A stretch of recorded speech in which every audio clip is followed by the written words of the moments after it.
Jesus? Amém. Quantos estão felizes, digam amém. Amém. Fiquem de pé, por gentileza. Deus abençoe a todos os irmãos que vão nos acompanhar através do canal do YouTube. Que o Senhor Jesus possa te alcançar com a sua palavra gloriosa. Você que está aqui, olhe para a pessoa mais bonita e abençoada que está ao seu lado, sorria para ela e diga: que bom te ver aqui hoje.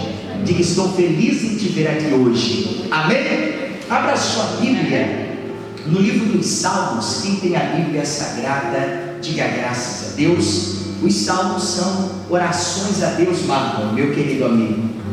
E eu quero que você abra, por favor, nos Salmos de número 128. Quem teve um dia abençoado aqui, levante as mãos.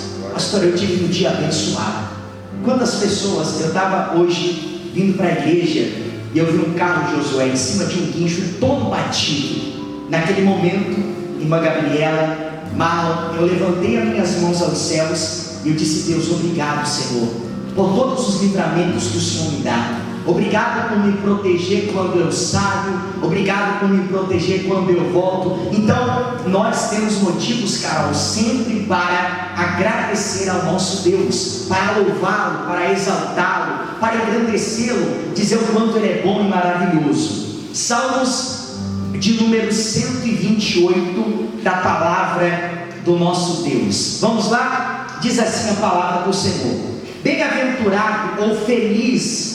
Bem-aventurado é feliz. Bem-aventurado o varão ou aquele que teme ao Senhor e anda nos seus caminhos. Aí o salmista diz: do trabalho das tuas mãos comerás, feliz serás e tudo te irá bem. Aí ele continua: a tua esposa no interior da tua casa será como uma videira frutífera, e os teus filhos como rebentos da oliveira à roda da tua mesa. Eis como será abençoado o homem que teme ao Senhor. Diga glória a Deus.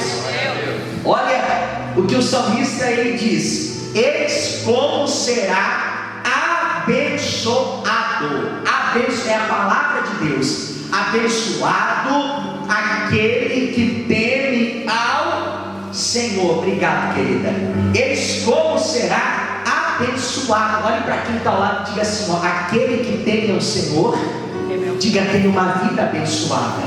Aí ele continua: o Senhor te abençoe desde Sião, para que vejas a prosperidade de Jerusalém durante os dias da sua vida. Amém? Amém. Levante a sua mão agora aos céus, feche teus olhos nesse momento. A palavra do Senhor, ela diz que aonde há dois ou mais que se reúnem em seu nome, ali o Senhor estaria presente. E você que me ouve agora dentro do seu carro, na sua casa, essa palavra ela vai te alcançar. Essa oração ela vai ao seu encontro agora. Você que está aqui dentro da igreja, feche os teus olhos nesse momento, ligue o seu pensamento em Deus e vamos falar com o Senhor Jesus. Senhor, aqui nós estamos reunidos em tua presença, porque a tua palavra, que não mente, que não erra e que não se engana, ela diz que aonde há dois ou mais que se reúnem em teu nome, ali o Senhor estaria presente. E nesse momento, Senhor, eu quero pedir a tua graça sobre nós no dia de hoje. Senhor, eu não sei como está esta pessoa, esse irmão, essa irmã que me vê agora, mas eu faço essa oração para te glorificar.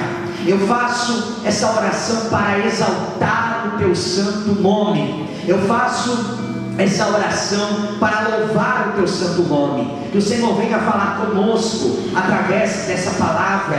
Essa palavra que também vai ficar gravada, que aqueles que me ouvirem de perto, de longe, dentro desta cidade, fora da cidade, fora do país, que possam ser alcançados pela tua graça, pela tua unção, pela tua bondade, pela tua misericórdia. Senhor, eu não sei qual é a necessidade dos corações que estão aqui hoje, mas eu sei que tu és Deus, e a tua palavra, ela não volta vazia, a tua palavra não cai por terra, a tua palavra, ela é fiel e ela é verdadeira. Suas mãos bem alto, o mais alto que você puder.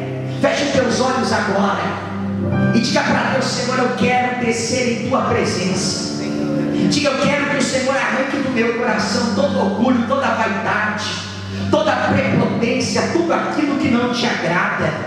Diga: Senhor, realiza a tua obra em meu coração, de dentro para fora, e que o teu nome seja glorificado.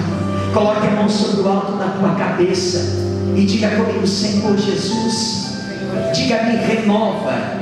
Diga: do alto da minha cabeça até a planta dos meus pés. Diga: traga renovo, Senhor. Diga: em minha alma, em meu coração e em meu ser. E você que crê, diga amém e diga graças a Deus. Agora dê uma salva de palmas bem forte para Jesus. Mais forte as palmas para Jesus. Diga glória a Deus. Meus amados irmãos, se você tem a sua Bíblia, abra ela no livro de Lucas, capítulo 21. Deus abençoe. Marlon trouxe companhia hoje? Quem é? Eu trouxe. A senhora trouxe ele? A mãe. A senhora também? A senhora já me conhece já? Ah, é mesmo? Feliz em ver a senhora. Amém. Faz 1 ano e 4 meses que nós iniciamos o trabalho aqui na igreja. Nosso culto principal é domingo de manhã. Amém, querida? Amém. Mas que bom que a senhora já me conhece. Eu também estou lembrado da senhora. Diga graças a Deus. Graças a Deus. Tem como esquecer, não, né? As pessoas que a gente conhece no decorrer do ministério, já são quase 11 anos trabalhando só para Jesus, integralmente. Integralmente, isso é um privilégio. Já faz 11 anos que o meu trabalho, Josué, é só para Jesus. E a gente conhece tanta gente maravilhosa no decorrer desses anos. Eu conheci Lá? Oi? Eu estive lá na outra igreja. Eu lembro, claro que eu lembro da senhora, do outro ministério. Sim. Amém? Aprendi muito naquele ministério. Mas Deus nos encaminhou para isso. Glória a Deus. Amém? Amém. Mas lá a gente se conhece muita gente maravilhosa. Muita gente. E pessoas que hoje frequentam a nossa igreja. Então, só temos a agradecer a Deus. Amém. Seja muito bem-vinda, tá, querida? Lucas, capítulo 21. Você que tem a Bíblia Sagrada. Queridos, quem aqui já é batizado? Levante as mãos. Pastor, eu já sou batizado. Já cumpri a justiça de Deus. Glória a Deus. Dos que são batizados, quem aqui já está fazendo alguma coisa para Jesus? Ô pastor, nem que seja varrer a igreja, mas eu estou fazendo alguma coisa para Jesus. Levante as mãos. Pastor, alguma coisa eu estou fazendo para Jesus. Olha para quem está lá e diga assim: se tu não faz, diga, comece a fazer. Diga: o Senhor está te chamando. Diga para ele aí, diga para ela. Você fala aí, ó, você que está me ouvindo agora, ó, o Senhor está te chamando. Amém? Lucas capítulo 21 e versículo 1. Vamos à leitura da palavra de Deus. Queridos, vocês sabem qual é o meu sonho? Eu vivi a minha vida toda assim praticamente. Sabe qual é o meu sonho? Eu amo igreja. Hoje, 7h30 da manhã eu já estava aqui na igreja. 7h30 da manhã já estava aqui em oração. Sabe qual é o meu sonho? Que essa igreja tenha tantos membros que eu tenha que fazer vários cultos para glorificar o nome do Senhor.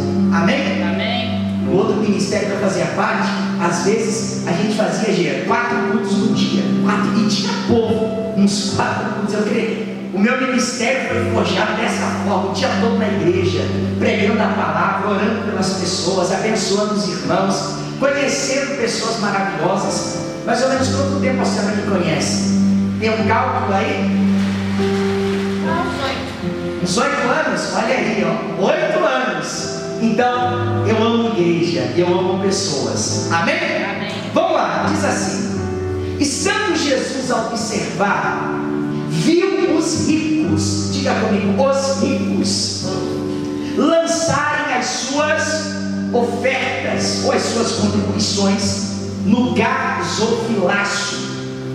Viu também certa viúva pobre lançar ali 2 pequenas moedas, e disse: verdadeiramente vos digo que esta viúva pobre deu mais do que a todos. Jesus falando, verdadeiramente, esta viúva pobre deu mais do que todos os ricos. Aí ele continua, porque todos estes, ou seja, os ricos, todos estes deram como oferta daquilo que lhes sobrava, esta, porém, da sua pobreza. Jesus falando, da sua pobreza deu tudo quanto possuía. Somente é bem. Levante a sua Bíblia e diga comigo, Senhor, bem forte, diga, Senhor, diga, eu quero, pela tua palavra, ser abençoado. Amém? Senta aí rapidamente. Queridos irmãos, se tem algo,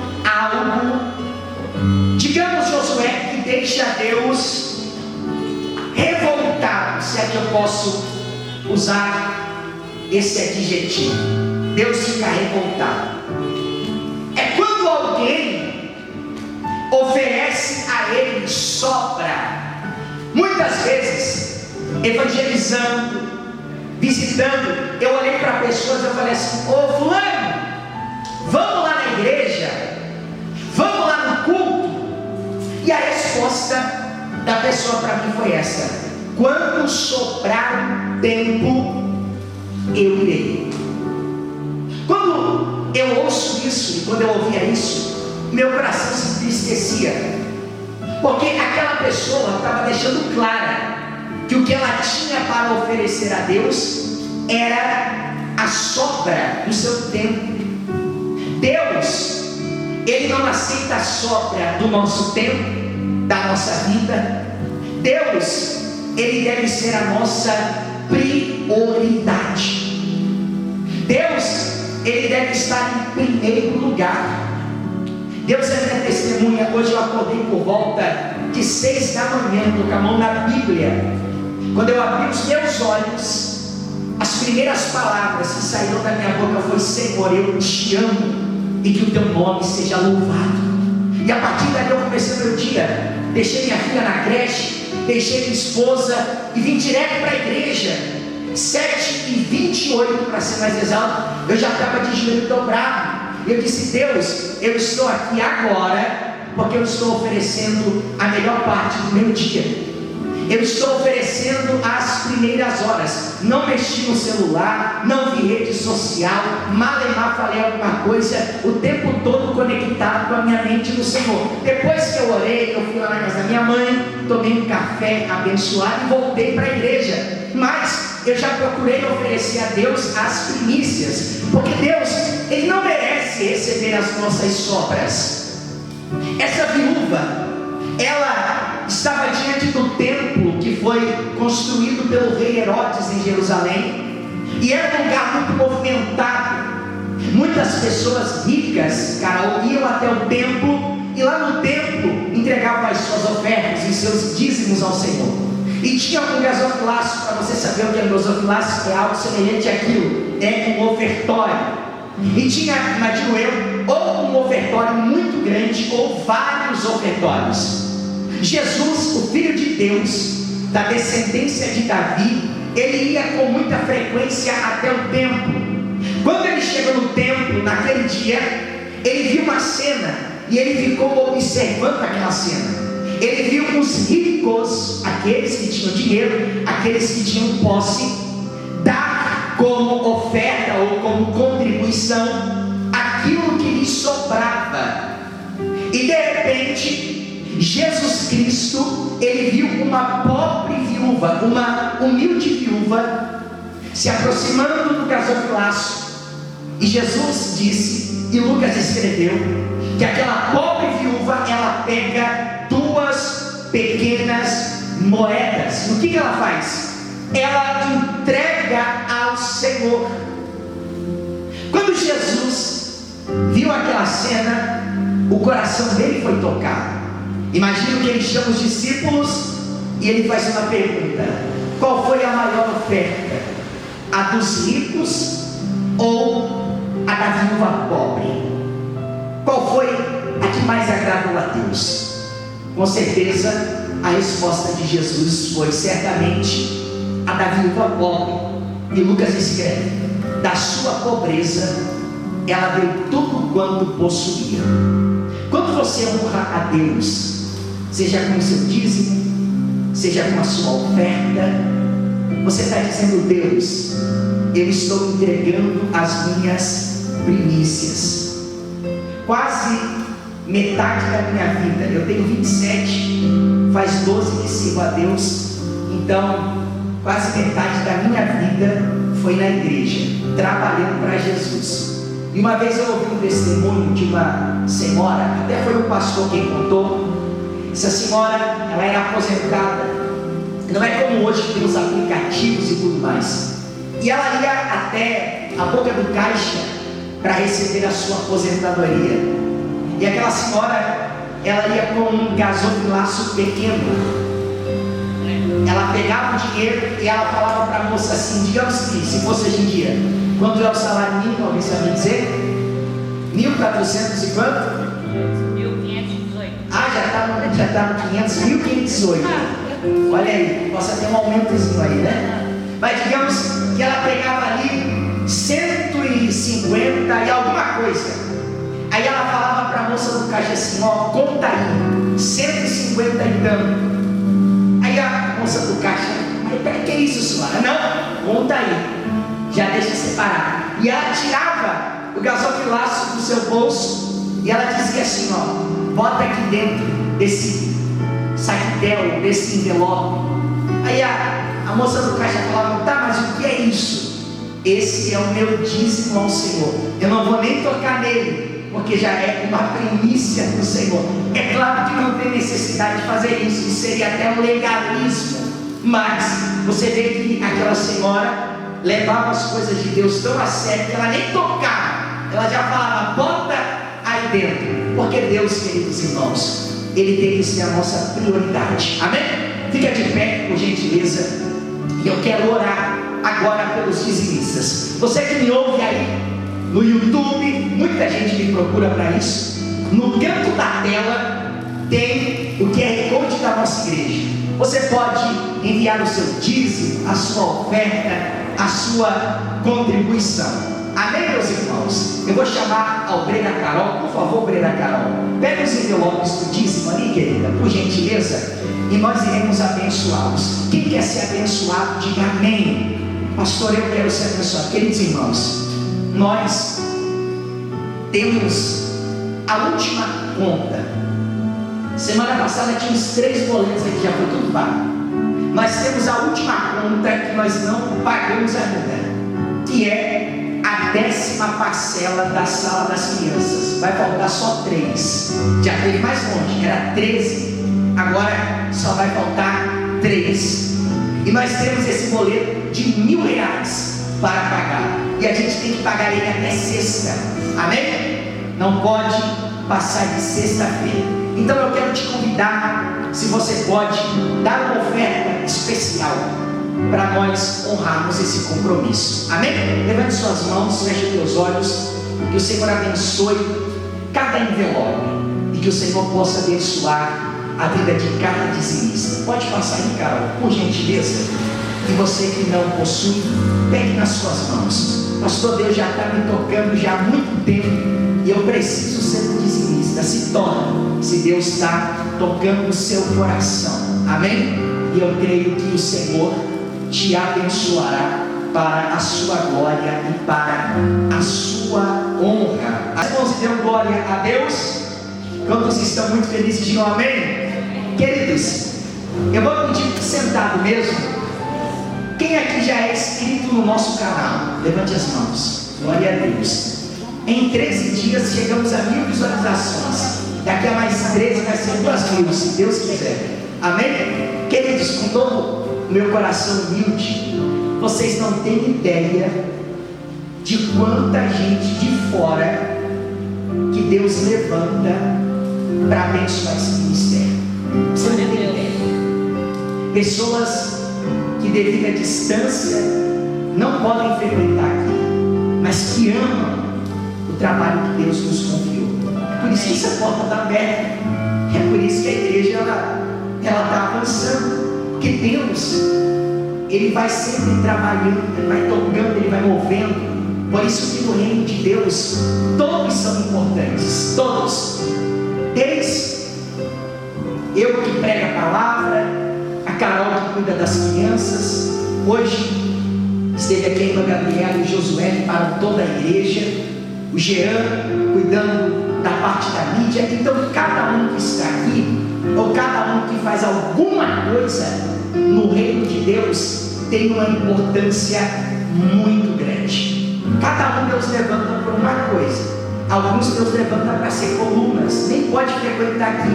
Alguns outros Deus levanta para estar aqui todo mundo. Eu vou estar sempre pregando para você, amém? Então o reino de Deus, ele é perfeito por causa disso, amém, queridos? Amém. Abra sua Bíblia, você que tem a Bíblia Sagrada, na segunda carta do apóstolo Paulo aos Coríntios. O apóstolo Paulo, ele escreve uma primeira carta. E nessa primeira carta, Paulo, ele é até um pouco enérgico, ele é até um pouco duro. E agora ele escreve uma segunda carta, uma carta pastoral para a igreja de Corinto, que na época era uma das cidades mais conhecidas do planeta Terra, era uma das cidades mais movimentadas, Josué, do mundo, a cidade de Corinto, lá na Grécia. Vamos lá, segunda carta do apóstolo Paulo aos Coríntios. Quem ama a palavra de Deus, diga aleluias.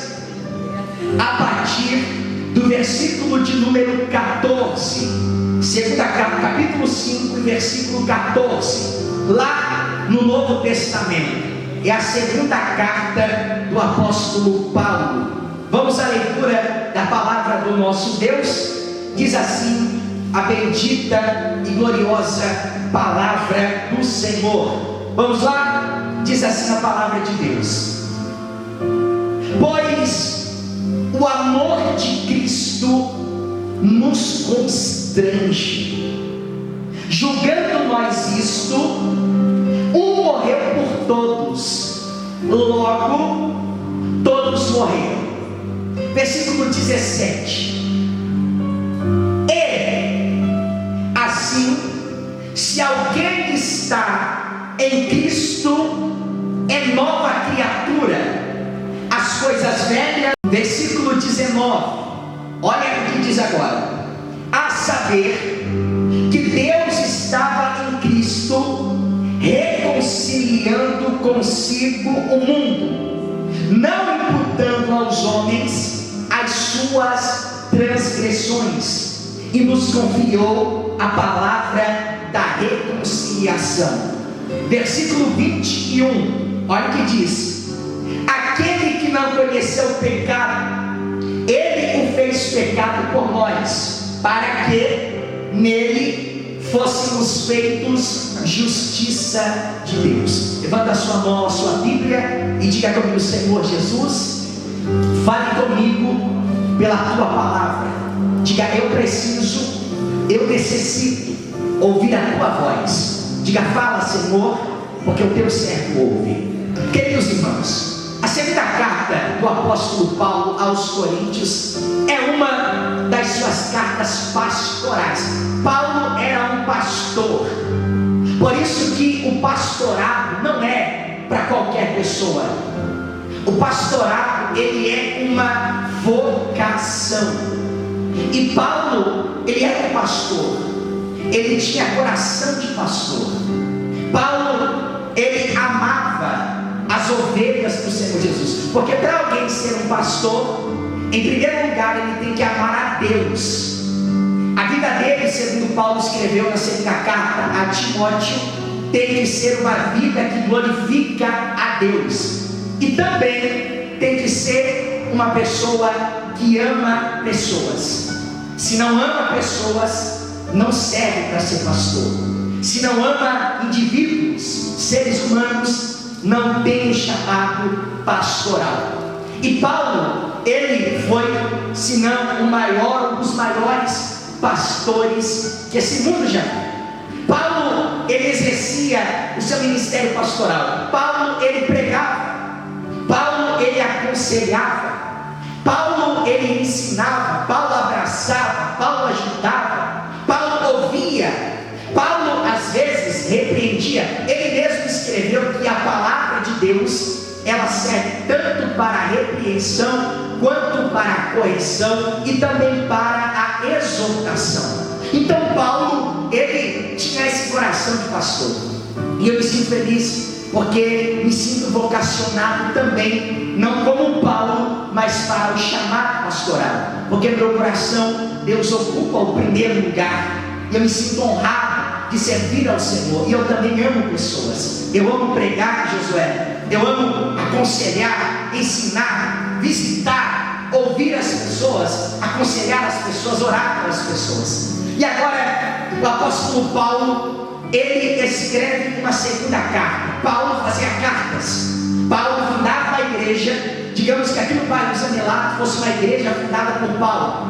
Paulo fundava essa igreja, preparava o pastor, e ele ia lá para Barreiros, digamos assim, lá para Barreiros, e lá em Barreiros ele fundava uma igreja, preparava uma pessoa, e essa pessoa se tornava o pastor daquela igreja.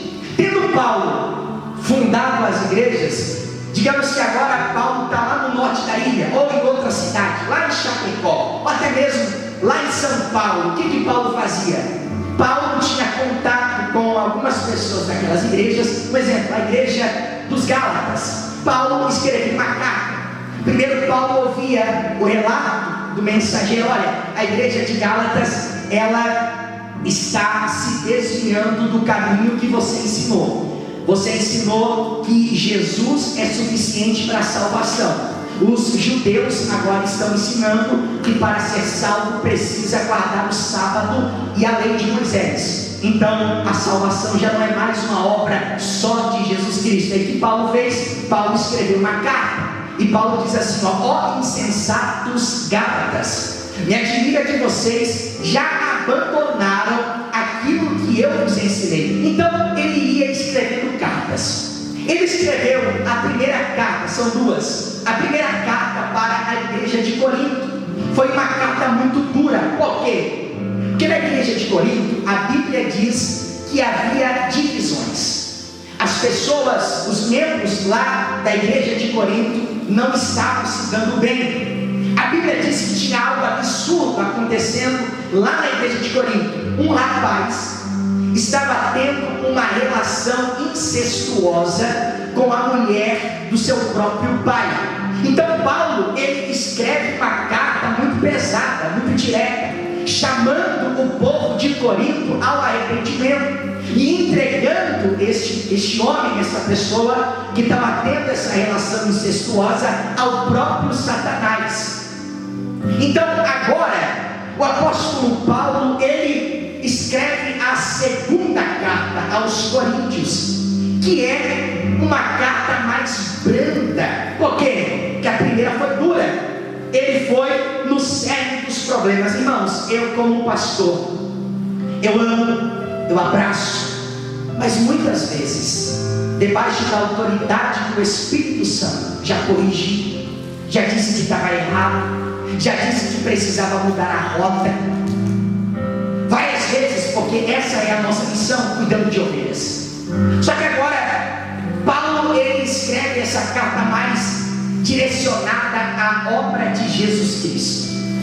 No versículo 14, Paulo diz assim para a igreja de Corinto, uma igreja que cometia pecados gravíssimos. Queridos irmãos, igreja, seja ela qual for, vai ter problema, porque vai ter seres humanos.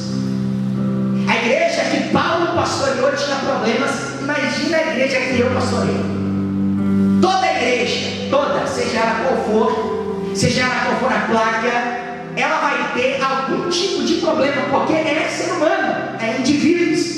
Alguém que chega até mim e fala assim: pastor, eu estou procurando a igreja perfeita. Eu quase que eu oro: pai, leva essa pessoa então para a igreja perfeita, porque a igreja perfeita é só a Nova Jerusalém. Aqui na terra ainda não tem a igreja perfeita, porque a igreja não é perfeita.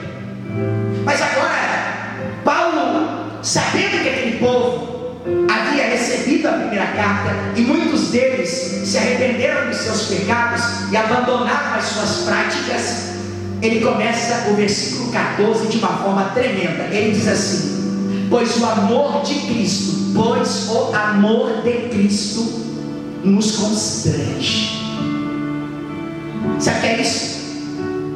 Paulo estava dizendo que o amor de Cristo pelos pecadores e por nós é tão extraordinário que nos deixa constrangido.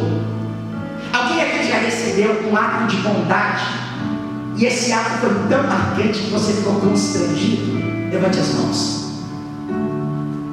O amor de Cristo nos constrange.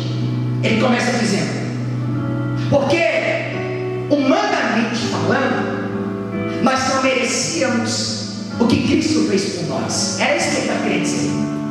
O apóstolo Paulo está dizendo assim: ó, o amor de Jesus é tão extraordinário que eu, que era outrora um perseguidor da igreja, não merecia ter sido alcançado por esse amor, mas eu fui alcançado. O que Paulo estava dizendo era o seguinte: eu, que a caminho de Damasco tinha cartas da sinagoga de Jerusalém para matar os cristãos em Damasco e trazê-los presos, mas no meio do caminho uma luz brilhou na minha direção e eu caí no chão e ouvi uma voz que me dizia: Saulo, Saulo, por que tu me persegues? E eu respondi ao Senhor: quem és tu, Senhor? E o Senhor lhe respondeu: eu sou Jesus, aquele a quem tu persegues. Então, era desse amor que Paulo estava se referindo. É por isso que na primeira carta a Timóteo ele diz assim: ó, fiel é esta palavra, e digna de toda a aceitação, que Jesus Cristo veio ao mundo para salvar os pecadores. E ele conclui: dos quais eu sou o principal.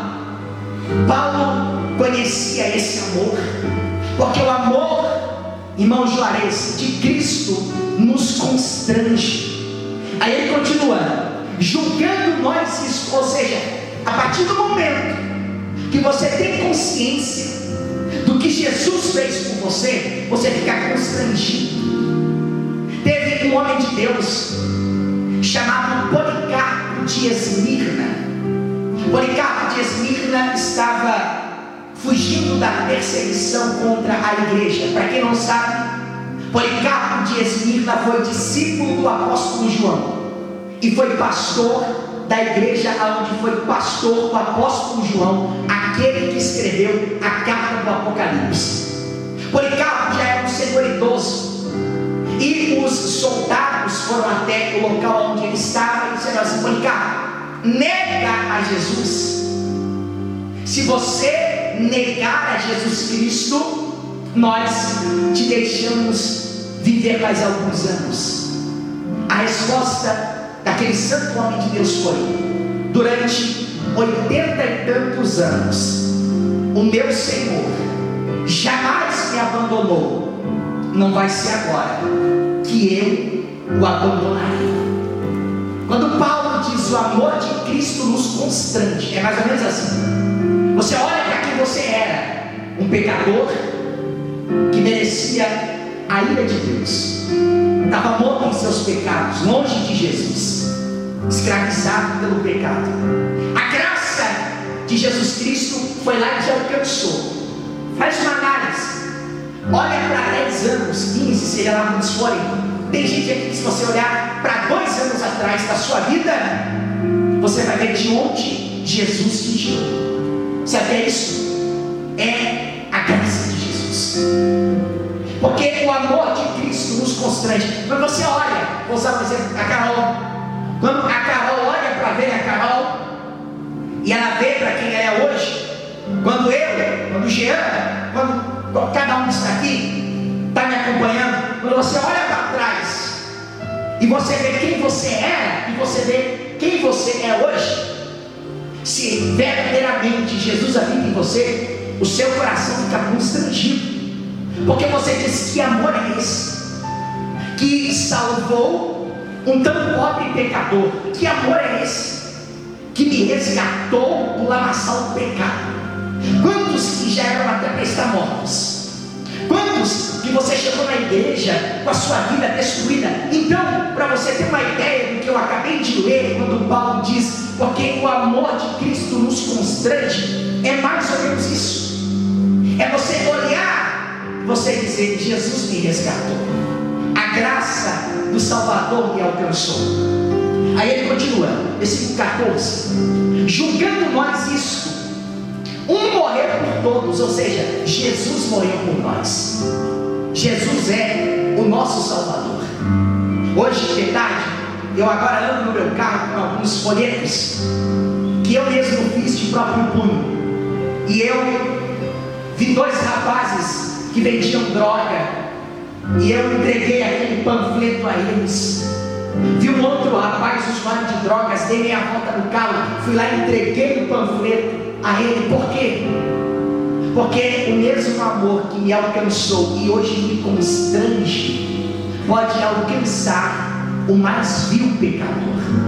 Então Paulo diz, porque um morreu por todos e todos morreram. Ou seja, a partir do momento que a sua vida está na mão de Cristo, a Bíblia diz que você morre para o mundo e começa a viver para Deus.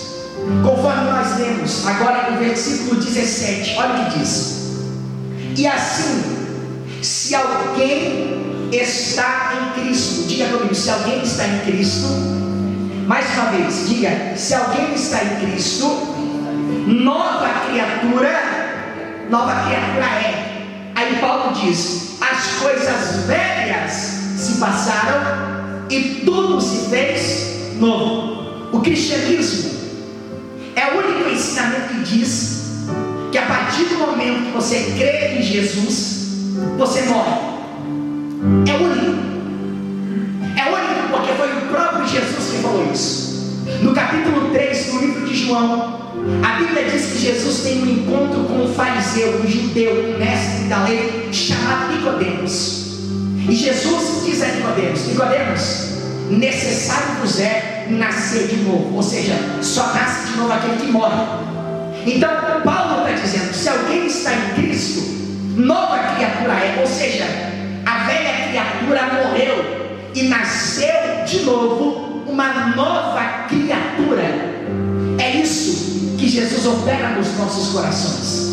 A maior certeza que você pode ter que Jesus está em você, realizando a boa obra. Tem um versículo que diz assim, aquele que começou a boa obra é fiel para terminar. As pessoas elas não interpretam direito. Aí a pessoa pensa assim, eu comecei a construir a minha casa, aí eu fui na igreja e o pastor falou para mim, olha minha irmã, aquele que começou a boa obra é fiel para terminar. E a pessoa pensa que é a obra da casa. Não é a obra da casa não, tá? Não é a obra do carro, não. A boa obra, cara, o que Jesus está se referindo é a boa obra da salvação, que é operada em nosso coração.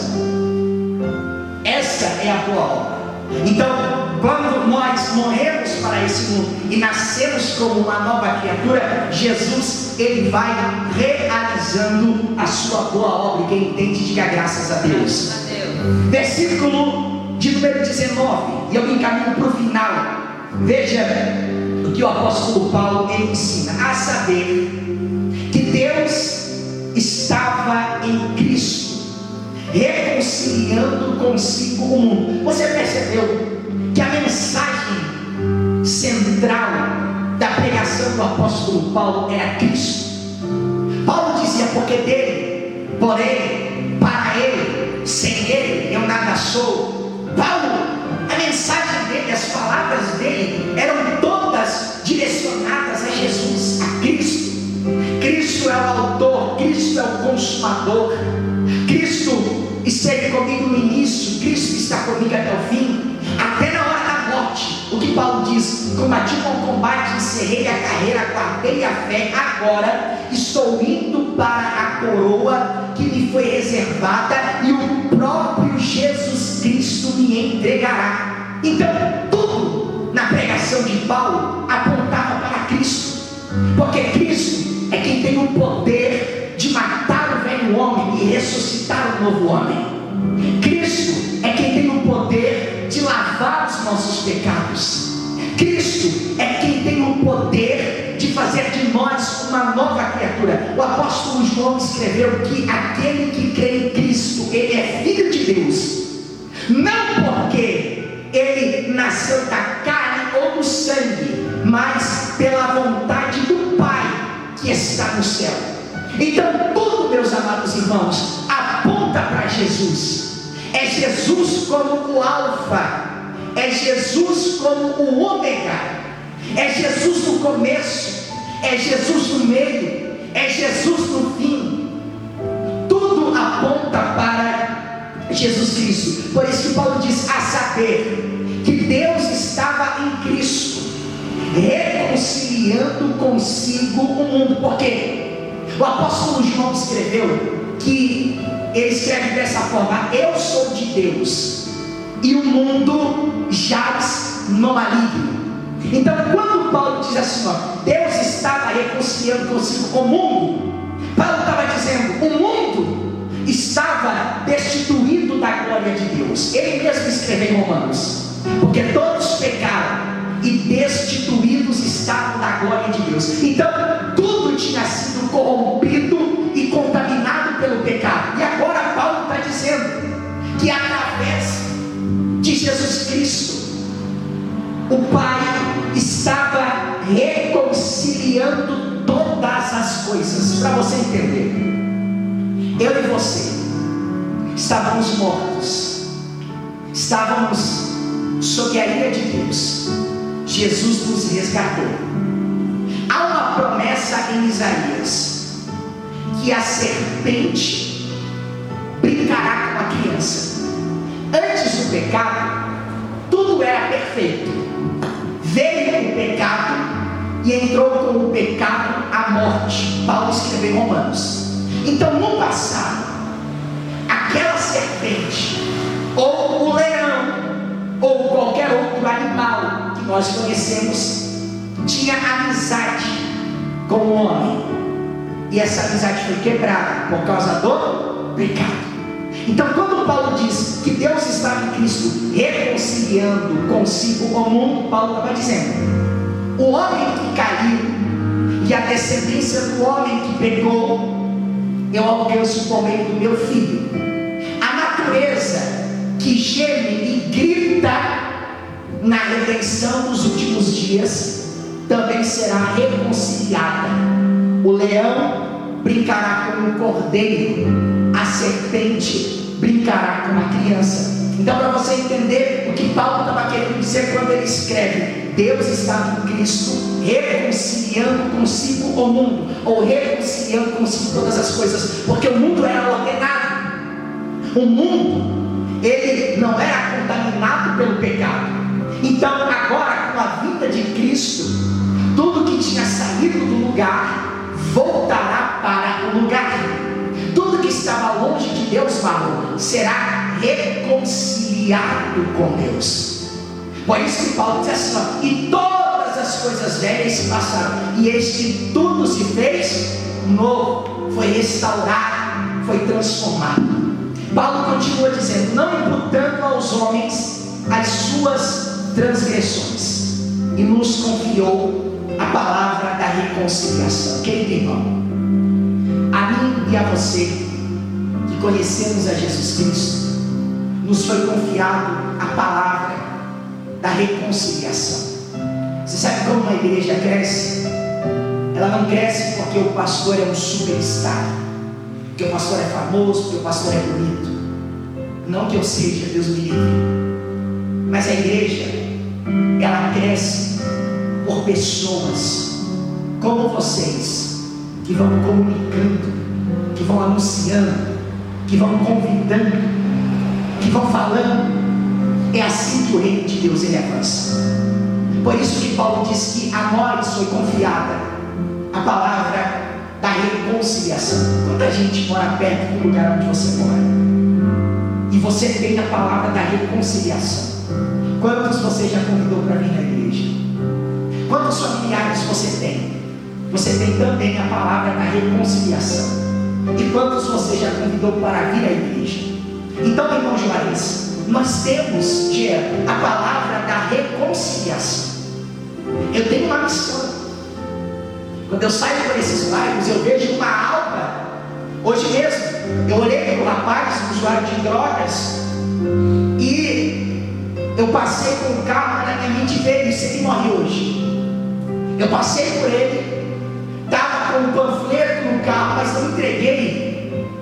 De quem o Senhor vai cobrar aquela alma?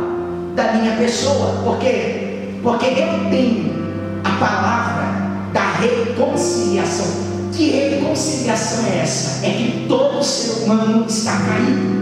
E quando eu anuncio a Jesus Cristo, essa pessoa, ela é reconciliada com Deus. Que você saia daqui hoje sabendo que você tem uma missão. Você que me ouve agora, você tem uma missão.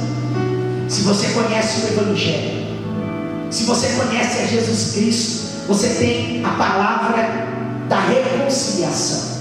O homem está perdido, o homem está longe de Deus. Ontem mesmo eu peguei panfletos e eu fui até o local do trabalho do meu time, e lá eu entreguei para todos os funcionários dele.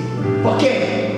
Porque eu tenho a palavra da reconciliação. Eu tenho uma missão, e a minha missão é anunciar que o ser humano, ele tem a oportunidade de se reconciliar com Deus por meio de Jesus Cristo. Eu estava longe e fui encontrado, fui achado. Por quê? Porque alguém, não me lembro quem, trouxe até mim a palavra da reconciliação, a palavra de Deus. Você está aqui hoje porque alguém trouxe até você a palavra da reconciliação. E agora você tem a missão de levar até alguém a palavra da reconciliação. Você tem a missão de anunciar o Evangelho a toda a criatura. Essa é a nossa missão. E Paulo, agora eu encerro, no versículo 21, ele diz assim: aquele que não conheceu o pecado, ele o fez pecado por nós, para que nele fôssemos feitos justiça de Deus. Jesus se fez pecado, nunca teve pecado, mas se fez pecado por amor a nós. E Jesus, sendo justo, nos deu a sua justiça. E hoje, segundo a Bíblia, somos chamados de filhos de Deus, membros da nova aliança do sangue de Jesus Cristo. Fique de pé, por gentileza. Deus abençoe os meus irmãos. Muito obrigado por ter visto essa pregação até agora. Se você deseja conhecer a nossa igreja, venha nos visitar. Domingo, 9h30 da manhã, temos o culto mais importante dessa igreja, o culto da salvação. Rua Beija-Flor, número 378, no bairro Zangelar. Se você deseja honrar a Deus, contribuir para que o reino de Deus, através da Igreja Comunidade da Graça, avance, ao lado, aí no cantinho, vai ter os dados e você pode fazer a sua contribuição. Deus abençoe, um beijo no coração, fiquem com Deus. Compartilhe esse vídeo e alcance uma alma. E a igreja que está aqui, diga glória a Deus. Queridos irmãos, eu vou encerrar agora.